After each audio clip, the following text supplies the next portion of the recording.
All right, good morning, PSC 2020, and welcome to week 6. So, this week we're going to be focusing on political bodies and bureaucracies. So, what this means is what we're going to do is understand the nature and political behavior of political bodies, whether they are a presidential system, whether they're a parliamentary system, semi-presidential, what have you. And in doing that, trying then to evaluate how that political body influences the bureaucracy, right? That system, that mechanism to deal with, in essence, that day-to-day activity within a locality.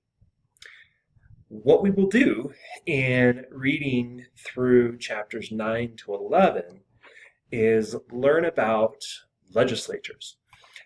As the core to most political bodies, they are the operational unit. They are the ones that will identify an issue, draft legislation, debate it through committee, and take a vote.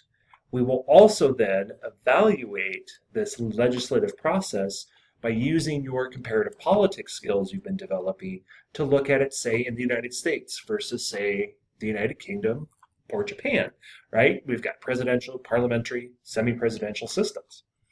We will then also evaluate executive systems across many states and understanding, right, how, for example, in a presidential system, right, and a parliamentary system, we have two different ways that these leaders are chosen: presidential, popular vote; a parliamentary system, selected by the legislature, right? A president has a fixed term, but not necessarily in a parliamentary system. And so again, by applying comparative politics, we will evaluate these in different states. And the last thing we'll try to do is examine the 5 types of law, right? Civil law, common law, customary law, religious law, and understand, kind of hybrid or mixed systems.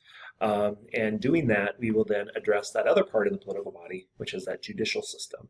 And again, evaluate it through a comparative lens and how they differ and how they operate.